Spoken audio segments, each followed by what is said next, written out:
I'm really disappointed.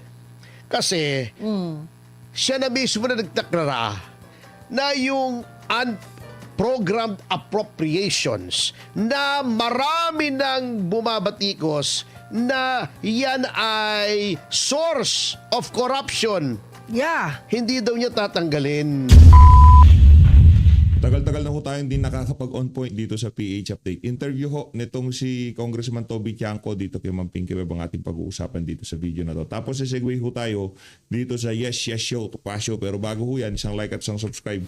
Masaya na ho tayo dyan at sa mga gusto sumali sa ating community. Yung join button nandyan lang ho sa baba. Unahin na ho muna natin itong kay Congressman Toby. Tapos segue ho tayo doon kay Vince Dizon. Tapos rerekta na ho tayo dito kay Yes Show Tupasio. Kasi napakarami hong nangyari sa mga nakalipas na araw na kailangan ho nating mapasadahan dito sa PH Update. Kailangan hong mapanood, makita ng ating mga kababayan kung anong na nga bang nangyayari sa ating bansa ngayong mga panahon na to. Eto na ho, si Ma'am Pinky Web.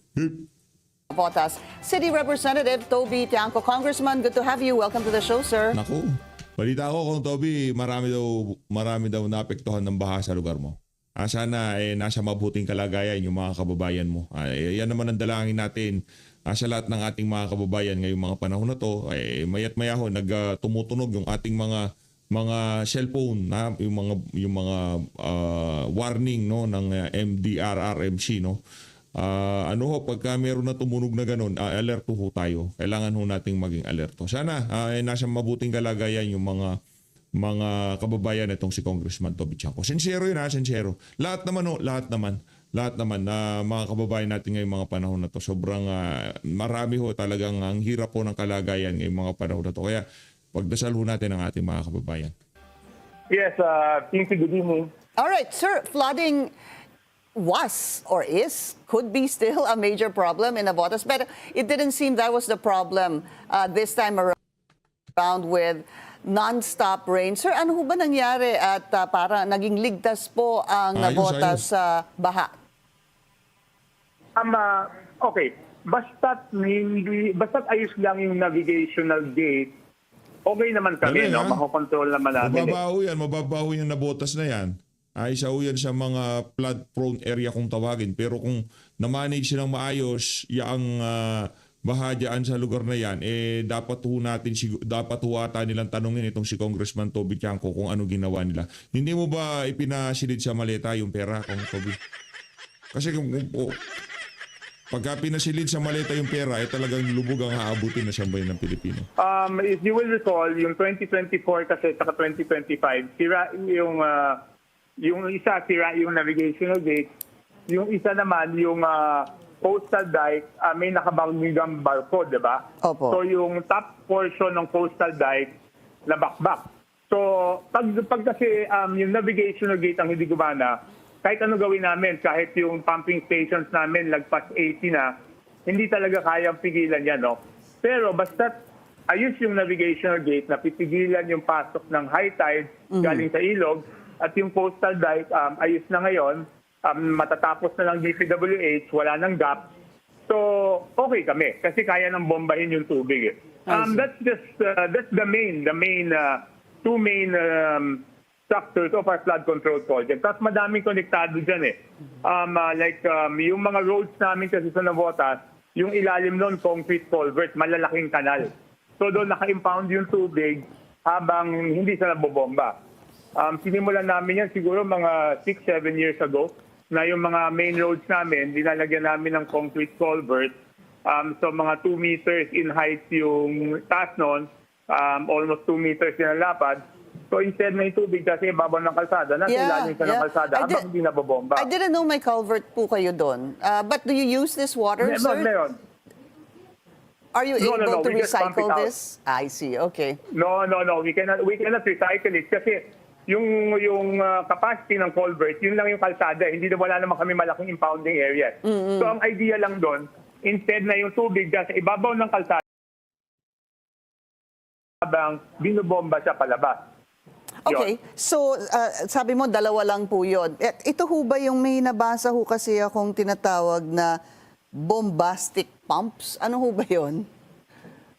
Hindi, kasi yan, yung mga bombastic pump, nung una akong naging mayor, 2003, Ako yung nagpangalan nung pumping station ng mga bombastic. Ako lang nag-coin ng bombastic pumps. Kaya yung mga pumping station sa amin, ang pangalan nun, bombastic. Ever since 2003, nagsimula kami magtayo ng pumping station. Kasi sinimulan kaya All right, Right. we lost Nawala, the congressman there Nawala, on the nawala. line. We're going to try to get him back. Oy, congratulations para sa mga nabotas ha. Na congratulations kung hindi na binabaha at konti na lang yung mga naapektuhan ngayong mga panahon na to. Kasi marami tayong nakikitang post sa social media. Kaya pinasadahan natin tong interview na to ni Congressman Toby Chanco dito kay Ma'am Pinky Webb. Kung hindi na ganoon karami ng mga naapektuhan ng baha at sana sa mga susunod na araw ganyan pa rin ho. Congratulations para sa mga nanunungkulan diyan sa nabotas. On air. In the meantime, just a quick wrap-up of Congressman Toby Tiangco back on the line. Congressman, Balik. Yeah, ako kasi nagsabi noong 2003, nung una ako mayor, na tinigilan ko yung DPWH na magtaas na ng kalsada. Kasi nangyayari pag nagtaas ng kalsada, doon na malilipat sa kabilang kalsada, tapos lilipat na naman sa kabilang kalsada. Wala nang katapusan yan. So sabi ko, simulan natin sa isang barangay, maglagay tayo ng dike, maglagay ng floodgate, at maglagay ng pumping station. So nung nasimulan namin yan, actually nung time na yun, dahil ayaw ng DPWH, local funds yung ginamit namin noon. Nung napatunayan ko na yan yung solusyon, yun na yung unti-unti namin na ginawa ng DPWH. Tapos, Okay. nung may mga pumping station kami, nakita namin na maliliit kasi yung kanal nung unang panahon, di ba? Wala pang global warming noon. opo. So sabi ko, hindi na kasya yung tubig sa kanal, kaya napupunta sa ibabaw ng kalsada. So naglagay naman kami ng culvert, no? Pero all of this, ang pinaka-importante is yung ayos yung navigational gate. Kaya lang yung navigational gate, dahil over 20 years old na yan, naapawan na rin siya ng naapawan na rin siya ng alon eh. So dapat baguhin yan. Saka may mga abnormal sounds yan, kaya kabado ko dyan sa navigational gate na yan eh. It gives me sleepless nights eh. Kasi may mechanical yan at may mga abnormal sounds. So dapat talaga gawin na ng DPWH yung second navigational gate kasi para may backup tsaka hindi na naaapawan ng tubig. Where would the second navigational gate be located, sir? Right before the first navigational gate. Hindi na kasi siya makakapasok dun sa ilog. So it's going to be maybe a few, let's say, 20 meters before the before the present navigational gate. Kasi yung original design yan, before I became mayor, yung Kamanava Flood Control Project, galing yan sa Obutsi Fund, JICA funded yan. Ang original plan dyan is dalawa talaga yung gate na yan. The original plan was 2 gates. But at that time, naubusan ng pondo, naging isang gate lang. Pero ang talagang design yan is 2 gate talaga yan. I see. So, is there a budget now for the second gate? Na-budgetan na yung feasibility study, but it's gonna take a long time eh. And the problem is, Pinky, this is what we have to not to realize. Habang ginagawa yung second gate, kailangan bukas yung original gate. So kung 1 year yon, 1 year na nakabukas yung original gate. So ang ibig sabihin, papasok na naman yung high tide. So yung mga river dike na tinayo namin nung mayor ako noong Galing, 2003, dapat ma-rehabilitate na yan ng DPWH. Because even before matapos yung navigational gate dati, naglagay na ako ng river dikes, di ba? Sabi ko nga, naglagay na ako. So, meron na kaming defense noon kahit hindi pa tapos yung navigational gate at that time. Pero ang problema, after 20 years, na-overtop na yun eh. Yeah. Hindi na magagamit eh. So, kailangan i-rehab na rin yun. Ang gaano ho ba katagal ang lifespan ng mga dike? For example, like the ones there in Navotas, sir, before it needs to be rehabilitated? Or is it wear and tear? No, it's not wear and tear. Yung dike is a permanent structure. But Yes, I know. before, ang But sabi niyo kasi- design ng DPWH... Sorry, sir, go ahead. Because ang design elevation ng DPWH noon is 2.8 meters over the lowest tide. Ang problema, yung 2.8 meters over the lowest tide, dati, yung pinakamataas na high tide is 2.1 lang. Hanggang ngayon, 2.1 din ang pinakamataas na high tide. Pero because of global warming, yung 2.1, in reality, umaabot na siya ng 2.6. So I see. parang 0.2 na lang, 0.2 meters na lang ang natitira. Yun ang Yung gap. problema eh. Yeah, When yeah. you look at the calendar of NAMRIA, it still says 2.1, hindi nagbago. Pero yung actual 2.1, naging 2.6 meters na. So yung 2.8 na design nila dati, maapawan na. Kaya yung the new dikes that DPWH are building, nasa 3.5 meters na sila. Nasa Yeah. 3.5 meters. So I think dapat nasa 4 meters na yan. Dapat, I guess that's supposed to be the standard now, sir. Yes. Alright. Pero But- ang problema kasi dyan siyempre the higher the better, di ba? But the problem is it becomes more and more expensive. So you have to Absolutely. balance the cost Yeah. and the requirement, no? Okay. What other? I mean, if it's been quite safe for your residents over there in Navotas now, is this something? Can we actually say that wala hong mararanasan na pagbaha ang inyong mga residente dyan? Alam mo, I think in history yan, I never promise diba? I always say that we will try our best. We have the structures there. Pero yung talaga, yung kabado ko talaga yung navigational gate. Kasi Apa. di ba dati nasira na yan repair lang yan So kabado talaga ako dyan. Basta't ayos yung navigational gate, we can control the flooding. And I'm happily surprised na itong nakarang araw, since Lunes, walang baha talaga sa Navotas. I'm happily surprised. And siyempre, thankful ako sa lahat. Thankful ako sa DPWH, sa MNDA, sa city engineering namin. Kasi every Friday, mini-meeting ko yan Saka sobrang pressure ko dyan na para tapusin on time yung mga projects. No? And But I'm sure- we also need And together with your brother, I'm sure, sir. Yeah, of course. Si Ang Mayor part John ng Ray, yeah. local government. Pero ako yung obsessed dyan Obsession ko yan Okay. All right. Obsession ko yan. Hindi, tsaka Pinky, ito lang dapat intindihan ng ating mga kababayan na ang malaking problema naman, yung ibang pumps namin nasisira because sa basura. Apo. Diba? So dapat talaga, ang sabi ko, ang lagi yung sinasabi dyan, yung basura, hindi tumutubo sa kanal yan. So kung may disiplina lang tayo, which is free, wala namang gastos yung disiplina, hindi dapat masira yung pumping stations natin. Kasi pag nasira yung pumping stations natin, yung mga apektado, ang laki ng gastusin nila doon sa mga masisirang appliances, Yeah. mga bagay na The ganyan. damage is dapat worse. disiplina talaga. Yeah. I agree with you there, sir. To each and every one of us, sir. Kailangan talaga disiplina ho sa pagtatapon ng basura. Ngayon, ito, kausap po ni Ma'am Pinky Webb itong si Vince Dizon dito sa bahagi Well, ng let's get on point with DPWH Secretary Vince Dizon. Palakpakan natin si Secretary Vince Dizon. Yang mukhang yan, pagod yan. Tapos, binabanatan niya yung mga pag nagpunta siya sa EDSA talagang kitang-kita mo yung galing sa pagmumukha niya ang problema dito, karamihan ng mga rehabilitation, yung pinagmamalaki niya na, high grade tong na asphalto, pagka bumaha, hindi na kagaya ng dati, matibay ito, di ba? Ganon dati nga, iba ho yung naging, iba ho, hindi ho yun ang resultang nakita ng ating mga kababayan. Anyway, balita natin, inaayos na daw yan, meron na makikita. Very good to have you again. Welcome to the show, sir. Thank you. Good evening po. All right. Sir, kanina nandun po kayo. Am I correct? Is this in Calison, in Kalumpit, Bulacan?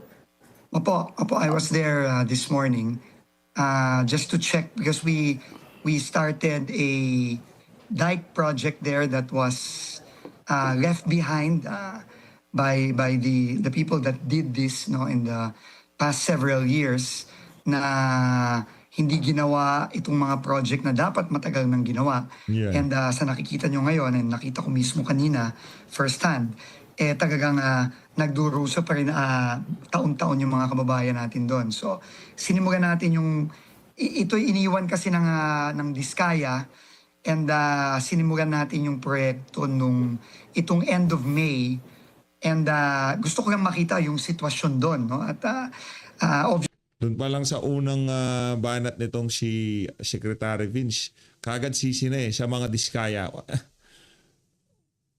Ang tagal na ho nilang nakakulong, iniwan nyo. Pabira. Obviously, stop yung trabaho ngayon kasi nga hindi makapagtrabaho dahil sa panahon.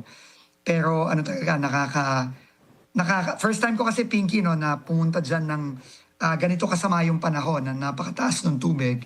And first time ko nakita yung dinaraanan ng mga kababayan natin first hand. Dati kasi nadadaanan pa namin yung mga kalye dyan. Pero kanina talagang submerged talaga, no? Yung mga kababayan natin doon. Is this And, why you were using a boat? yes, we could not reach it by land, Pinky. Okay. Hindi namin maaabot eh. So, nagsimula kami dun sa poblasyon. So, doon nakita ko, meron akong nakita doon mga lumang dike na maayos naman, no? At matagal na, I think 1960s pa nagawa yon. Pero hindi nasisira, matibay, and mataas yung level. So, kasama ko yung ating district engineer na bago dyan, yung pumalit kay Alcantara. Gusto ko lang siguraduhin na yung level at yung taas nung dike dun sa poblasyon ng Kalumpit na napoprotektahan kahit papano yung mga kababayan natin doon, yun din ang taas nung dike na ginagawa natin. So, yun naman ang maganda. So, magre-level tayo doon at pipilitin nating isara yung mga butas dun sa na hindi na ginawa nitong mga lukong nandyan dati. So you're saying, sir, what we're witnessing right now, you can't see kasi sir, pero our reporter was with you earlier. Ito po Yes. yung in particular, tama ho ba, Kalison in Kalumpit, Bulacan? Ito din po yung area kung saan kayo you used a boat. Yes, yan din po yan. I see. Yan So din po yan. 3 pong barangay sa Kalumpit ang currently inaayos natin. Yung Kalison, yung Frances, at yung Bulusan. Yan po 2 po dyan napuntahan mismo ni Pangulong Bongbong Marcos last year at inutusan nga na ako na siguraduhin na yung mga aayusin natin dyan, maayos na ng tama. Hindi kamukha nung pambababoy na ginawa nila dati. So yun, no? Unfortunately, matagal kasi yung proseso, Pinky, no? Para maintindihan din ng mga kababayan natin, lalo na yung mga kababayan natin na taga Bulacan. Hindi kasi ganun-ganun natin kagad maayos yung mga kontrata at mga proyektong currently undergoing investigation and parte ng mga kaso na nasa ombudsman ngayon. No? So, marami kasing mga proseso yan, yung termination, yung clearances ng COA. So, nagawa lang natin yan ngayong taon, kaya nag-umpisa tayo nitong end of May pa lang. So, I see. Okay. So, But it's pero underway, ang- sir. It's underway. Yes, it's underway. I just wanted to make sure na yung levels nung dike mataas enough, katulad nung nakita natin sa barangay poblasyon ng Kalumpit, na napoprotektahan yung mga bahay. No, so yun ang rason kung bakit nandun ako kanina para makausap mismo yung engineer tsaka yung kontratista na masigurado na tama yung levels and talagang maayos na yung pagkagawa. No? Kasi yun lang yung paraan talaga para masara natin yung barangay from the levels ng Pampanga River kapag tumaas ng ganito. Okay. And there obviously is a commitment by the new Yes. contractor po para maisaayos ito at yung sinasabi yung DK kasing taas as the one in Barangay Poblacion. Poblasyon. Opo. Okay. Opo. So yun po yung pinag-usapan namin pati nung LGU kanina. And ano din, no? Kasi marami din kasing mga kababayan tayo ng mga pamilyang, ang mga bahay nila nasa ilog na mismo na unfortunately kailangan talaga nating i-relocate, Pinky. No? Wala tayong choice kasi hindi natin masasara yung dike kung hindi, kasi they're practically on the, essentially they're on the river, no? On the shores of the river. So kailangan talaga ma-relocate. And ang maganda naman, meron na tayong ginagawa sa tulong ng Department of Transportation at ng Department of Housing ng NHA nang lilipatan nilang mga titirahan by February of next year. Pwede na silang lumipat. Matagal pa No, rin, by sir. February. Matagal pa. Pero anyway, yung proyekto naman, aabot din hanggang Marso o Abril sa susunod na taon. So, What do you mean, pero in sir? the meantime, Sir, what do you mean yung proyekto will last until March? You mean this particular dike that Yes. you are monitoring, the commitment is to finish this by March of next year? Tama ho ba, sir? yes, the timeline is 10 months. So from end of May to March of next year. So that's the timeline. Pipilitin nating mabilis. Ang problema lang, syempre pag ganito ang panahon, stop construction tayo, hindi makapagtrabaho yung ating mga kontratista at saka yung mga tao natin doon. Alright. Pero also sabihin ko din, Pinky, very important also na kung kinakailangan na nating ilipat yung mga yung mga kababayan nating nakatira sa ilog, natatamaan ng proyekto, bibigyan muna natin sila ng tinatawag nating interim rental subsidy. Ibig sabihin, Binubola tayo ni Vince Dizon. Dito ho tayo kay Attorney Ferdy Topacio. Binubola tayo Tanggap po ninyo. Oh! Wagas! Oh! Oh! Oh! Ano naman siya tinatawag ng iwi? Ba't mangingintas siya? Hindi, siya ang tumatawag ng iwi. Bad yun. Huwag yung tatawagin yung sarili niyong ganyan. Oo. Diba? Pangit. Hindi, ba't defensive Wag, siya, wag, di ba? wag, oo, Sabi niya, wag. pag tinawag daw akong iwi, magdidemanda ka ko. Ay, wag. Wala naman nagsasabi. Sino ba nagsabing iwi ka? Ikaw, eto. There. Kahit saan, humanap ka ng public pronouncement ko na tinawag kitang iwi. Never kitang tinawag ng iwi. Yun ang maganda. Oh, wag. Wala, hindi kita tinawag ng iwi. Wala akong pinta sa'yo. Perfect. Anyway, Okay. Grabe. pupunta na tayo rito. Oh. Ito ang tabingi na naman ng pangangatuwiran. Alam nyo, I hate to say this, kasi kaibigan ko tong si now Senate President Win Gatchalian. At hindi naman sa panunumbat, just for context, lalo na yung unang-una. Ano yun? Unang pagtakbo niya, talagang tinabaho natin na manalo yan. Ayan, Pero ako, oo. I'm really disappointed. Kasi, siya na mismo na nagtakrara na yung unprogrammed appropriations na marami nang bumabatikos na yan ay source of corruption. Yeah. Hindi daw niya tatanggalin. Bakit naman gano'n? Oh.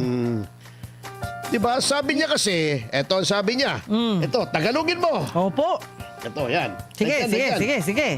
Ito muna, itong Senado na to, hindi daw niya tatanggalin. Di ba? Yun nga yung Hindi nga, UAS. okay nga. Oh. Ito ang Unprogrammed reason. appropriations. Sige, sir. Ito ang reasoning niya. Okay. Tingnan natin kung tama. Sige po. As long as there is no TRO Hanggat wala yung pagpapatigil pansamantala. Oh, or diba? resolution, O anumang resolusyon, it will proceed. yan ay matutuloy. Yan. Oo. Bakit yung pagtagalog mo parang ganun din ang tono, no? Ginagaya lang kita, sir. Siyempre, gayahin ko si Okay. Kat, di ba? Nawala Ganyan tuloy talaga. Ito. Sige po. The presumption of regularity Ang pag-aakala na ito'y tama, regular, applies. ay talagang dapat gawin. Nothing is indicating Wala namang nakasaad that it is prohibited. na ito'y bawal. So the unprogrammed appropriations. Yung walang programa. English na lang. Di ba? At program appropriation Will continue. ay matutuloy. Ganun ang tono. Parang Sabi mo, kengkoy tayo. Kengkoy na nga. Ayan na. nakabuhay. Ayan. Pero ito ba yung ito ba yung parang kapareho na hindi tinatanggap ni Senator Ping Lacson? Hindi, yung pork barrel, sabi niya, hindi daw siya naglalagay ng mga allocations Ayun. para sa kanya. Ayun. Yun ang sinasabi niya. Eto, mukhang totoo naman. In Just the fairness, same. Oo. in fairness. Apo. Kasi nga, hindi ko maintindihan ang logic niyan. Di ba, katakot-takot na nga na batikos yan. Opo. Unang-una kami, ni Speaker Bebot Alvarez, si Jimmy Bondoc, Citizens Crime Watch, si Jigs Magpantay. Opo. Nagdemanda na nga kami dyan dahil sa mga insertions o yung unprogrammed appropriation. Ayan, mahilig kayo sumingit. Magsingit. Oo, mga singit. Mahilig kayo sa singit. Mahilig kayo ng singit. Ngayon, napag-alaman na rin na yung flood control scandal o yung tinatawag na floodgate Oh. after Watergate, di ba yung sa Grabe. Amerika? Oh. Yung Watergate, tubig din yun. Tubig din. Watergate, Watergate, pare-pareho yan. Walang gate. Oo, di ba? Opo. Yan ay napag-alaman ng dyan kinukuha yung kurakot sa flood control. Oh, nakakaya diba? naman yan. Ngayon, Oh. napag-alaman na rin na dahil sa mga unprogrammed allocations Opo. ay apektado yun talagang mga magagandang programa na noon pang dating administrasyon Pinlano na. pinlano na, katulad ng subway, Metro Oo. Manila Subway Project, apektado. Oy, grabe Yung North-South Commuter Railway. Oo. Ito yung mga foreign funded na Opo. sabi ng mga ibang bansa katulad ng Japan, yung sa Okay. JICA, Opo. 'di ba? Yung Japan International Cooperation Chuchu. Opo. Sige. Sabi nila, magbibigay kami, kumbaga paghatian natin, parang ganon. Magbibigay kami X amount, magbigay kayo ng parang counterpart na ambag ninyo. Ayun. Para sumulong yung proyekto. Di nagbigay ang Japan. Oo. Ano nangyari? Hindi natin binigay yung sa atin. Kamote. Ay, Wala. grabe. Shame on you guys. Mali yan. Yun na disgrasya. Sinungaling. Mali. Bakit yan ay ipinagpapatuloy? Okay, granted. Ginoong Senate President na walang TRO, na may presumption of regularity. Pero paano yung ethical and moral dimension na yan na nga ang binabatikos? Hindi ba mas maganda kung kusang loob na ang Senado na magsasabing wala na munang UA, di ba? Oo. Kasi Tama. parang OA, yung UA. Di ba? UA. Yan ang hindi kinagagalitan di ba? Opo. Kinagigilan. Kinagigilan ng mga tao. Kinanggigilan ng mga tao na yan ay ang ugat ng anomalya. Korupsyon. Bakit mo itutuloy? Itutuloy. Diba? Oh. Pwede naman sabihin, habang hindi pa nagde-decide ang ating Korte Suprema, Oh. may mga petisyon na inihain sa Korte Suprema na kini-question ang legalidad niyan. Opo. Although wala pang ruling, bilang paggalang sa Korte Suprema, hindi muna kami maglalagay. Oo, di ba? Oy, palpak pala. Di ba mas maganda? Bakit nag-decision agad Di siya? ba mas responsible? Oh, yes, tama. Mas nakaka-inspire ng public trust. Ayun. Di ba? Dapat hindi mo na siya nagsalita. Lalong-lalo na yung mismong mga miyembro niya sa majority, katulad ni Ping Lacson, ay sinasabing, uy, teka muna, baka flood control na naman yan. Di ba? So, ibig sabihin, attorney, walang pumalag?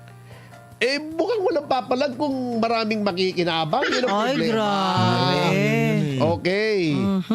Yan ang mabigat dito. At alam mo kung bakit. Sasabihin ko sa'yo. Opo. Sasabihin ko sa'yo. Ay, sige, sabihin mo.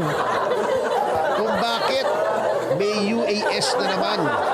Bakit? Sige nga. Yung uwas. Opo. Na nagiging ungas. Mga lawmakers natin dahil may uwas. Sila ay nagiging ungas. Oo. Mukhang, Etong 2026, ang huling budget na, kasi yung 2026, ahead yan pag 2027 yan Opo. Yan ang huling budget bago mag-eleksyon ng Mayo 2028. Kasi yung susunod na budget, for 2028, tapos na yung eleksyon pag-release noon. Opo. Kasi Mayo eleksyon bagong mukha na. Bakit? Ganyan, hindi nila maalis yung mga unprogrammed allocations. Tingin ko dyan baka gamitin yan sa eleksyon. Yun, nadali mo. Galing sa bullseye. Grabe naman. Di ba? Don't do that. Di ba? Kasi gagamitin sa eleksyon, kaya hindi papalag, lalo na yung mga may magre-re-election. Hindi lamang yung magre-re-election. Opo. Yung mga nag-ambisyon na sila ay endorso ng Malacanang at sila naman ay hindi popular, ang liit-liit ng kanilang political base. At mukhang halos walang boboto sa kanila. Mga kapitbahay lang nila, pamilya nila, mga maids nila, driver nila. Di ba? Paano yan? Baka yung mga driver nila, hindi pa boboto sa kanila Grabe. Mga mga maids nila.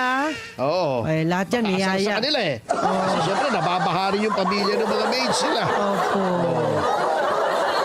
Yun ang mabigat. Gagamitin niyang mali-malitang yan kasi importante na kung sinong i-endorso ng Malacanang, ayun ang mananalo. Naku. Importante para sa kanila. Sapagkat pag si VP Sara ang nanalo, ay lagot na. Paktayo! Paktayo! Oo, wala na. Oo. Pero attorney, meron din fake dyan Baka sabihin nila, in-endorse sila kahit hindi. Hindi, ang endorsement dyan ay hindi naman yung endorsement na itataas yung kamay lang. Anong Okay. value nun? Itinaas ni BBM yung kamay mo, talo ka na! Yun lang. Tawag na negative endorsement. Oh my God. Yan. Dahil napakababa ng trust rating, actually, iiwas yung mga yan. Oh. Kanya-kanyang iwas yan. Marami na yung nagre-resign. Oo. Pati nga vlogger, ang dami kong natanggap Oo, di ba? na mensahe, Kanya-kanyang nagre-resign iwas na sila. yan, kay Oo. BBM. Ang kailangan nila ay hindi yung kilikili ni Marcos. Ano po? Budget. Yung pera ni Marcos sa paleta. Ayun. Ay siya. Kaya nila sa kilikili mo. O, di ba? Ay siya. Baka may tawas pa yun eh. Ay, di ba nilalagay yung tawas sa kilikili? Kayo naman, o baka kung ano na naman sabihin nyo ha. Ang paputi yun, attorney. White powdery substance yun eh. Di ba? Ayun na. Di ba? Yun Okay. ang problema dyan. Opo, yes. Hindi nila matatanggal yan. May tama ka dyan. At meron pang isa, ito ha, mag-skip tayo ha. Opo. Doon sa yung ang tinatawag na yung local government support fund. Hindi yung Oo. crisis Hindi yung Huwag crisis. muna yun, okay. Alam mo, yung sinasabing yan ni Recto, yung kay Recto, na ngayon daw ay pinakamalaki ang local government support fund. Wow. Kasi nga, ngayon, pinakamababa ang rating ng administrasyon. Ayun. Oo, yan ay isa na namang pork barrel. Maniwala kayo sa akin. Oo. Pero baka binubola lang kayo Maniwala Oo. naman kayo. Hindi talagang... Talaga ibibigay yun? Hindi kasi ganito yan, ano? Opo. Ikwento natin, ano? Sige po. Yang pork barrel, ginawa na yung unconstitutional, di ba yung development fund ni Noynoy? Kasi sabi ng Korte Suprema, Binigay na. teka muna, hindi pwede yan. Hindi trabaho ng mga mambabatas na mag-implement ng mga proyekto. Ayun. Legislative work sila. Sila ay Opo. gumagawa ng batas. Ang nagpapatupad ng mga proyekto ay ang ehekutibo. Ayun. Okay. So, ano nangyayari? Anong palusot nila? Ang gagawin nila, yung pork barrel, sa halip na ibigay sa mga mambabatas ngayon, ibibigay sa local government. Para pwede nilang sabihin, hindi na yan unconstitutional kasi ang local government ay executive yan. Parte yan ng executive department. So, ehekutibo na ang nagpapatupad. Parang magic, Kung titignan mo yung local government support fund Opo. na ibibigay, walang pangalan. Walang pangalan ng proyekto. Hindi malaman kung saan gagawin. Hindi itemized. Parang ghost project yan, attorney Ayun na naman yan. At bakit? Ibinida pa ni Recto, di ba?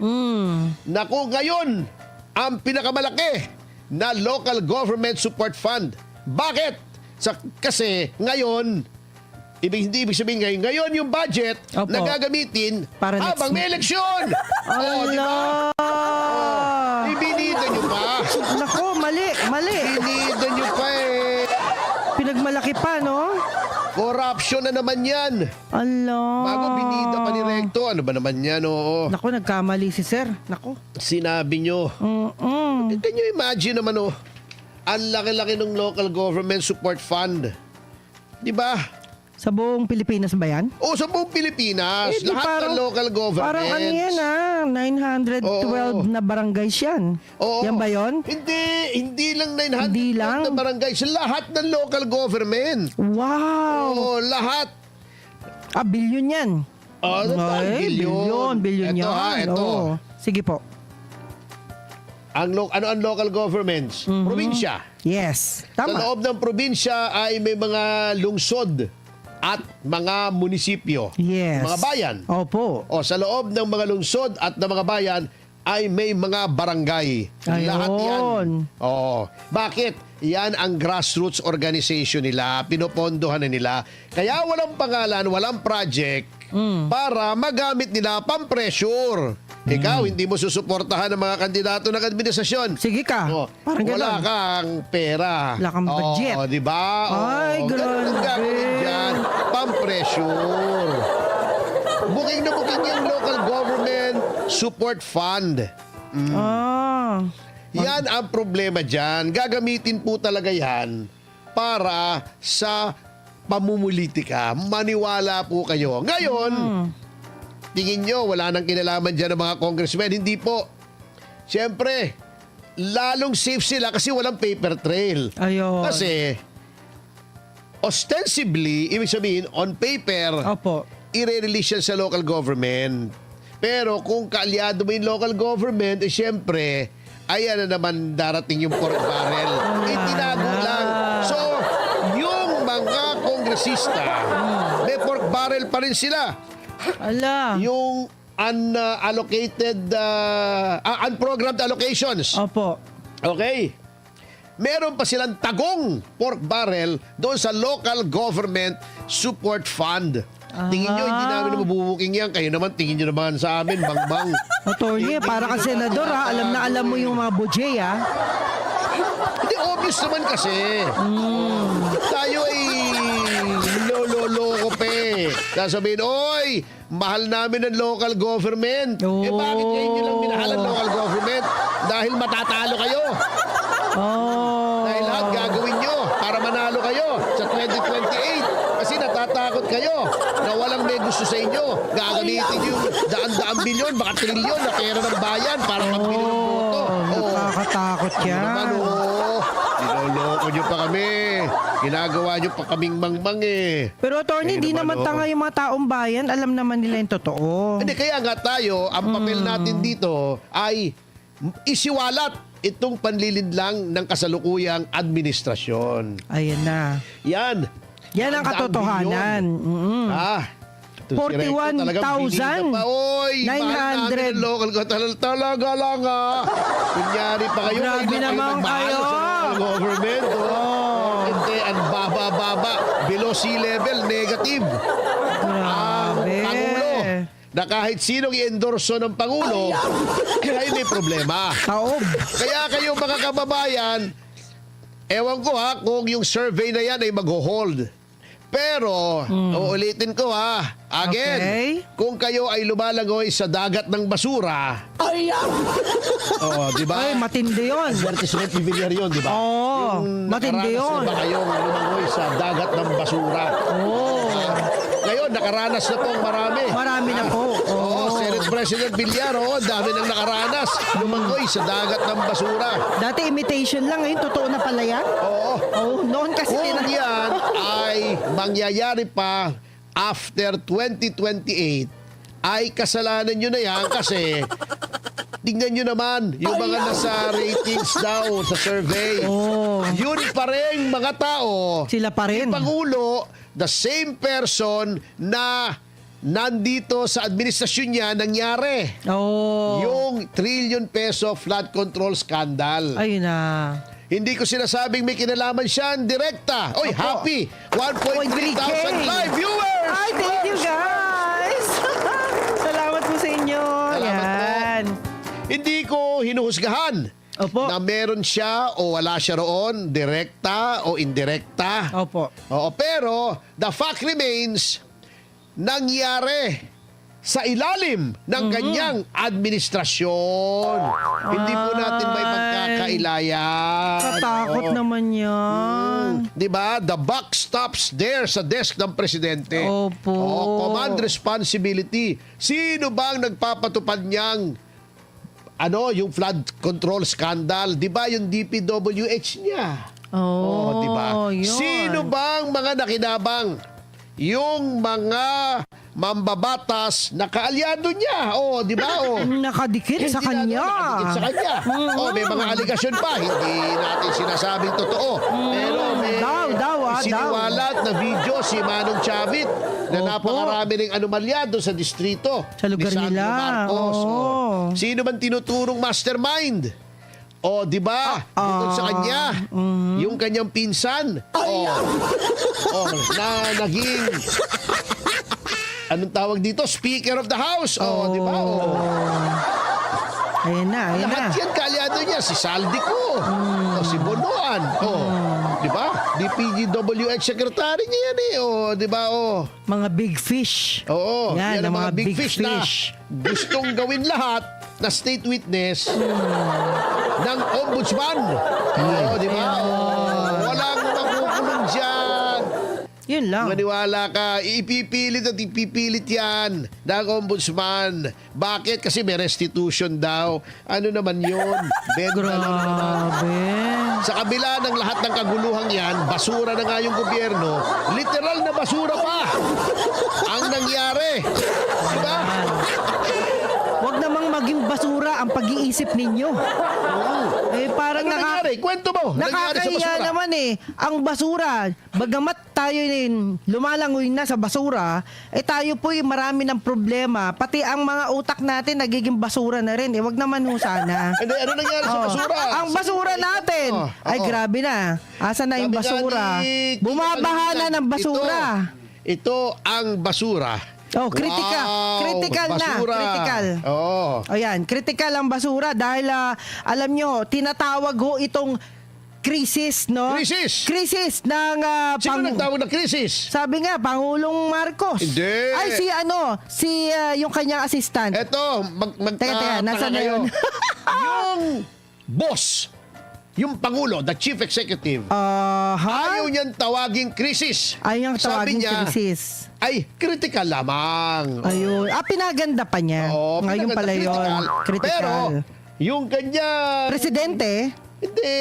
Oo. Yung kanyang kabinete. gabinete nagsabi. Ayaw nga ng presidente na Okay. Maging krisis. maging krisis. Ah, Critical okay. lang daw. Okay, Pero that's sabi good. ng kanyang gabinete. Sino Gabinete? yung gabinete? Ang kanyang gabinete Jojo ay... Gabinete ba yan? Oo, yung reporter. Kilala mo si Jojo Gabinete? Jojo Gabinete. Oo. Si Vince Dizon, siyempre. O, di ba yung Oo. yung malaking tao? Oo, anong malaking tao? Vince Dizon. O, yun nga. Malaki. Bakit malaking tao?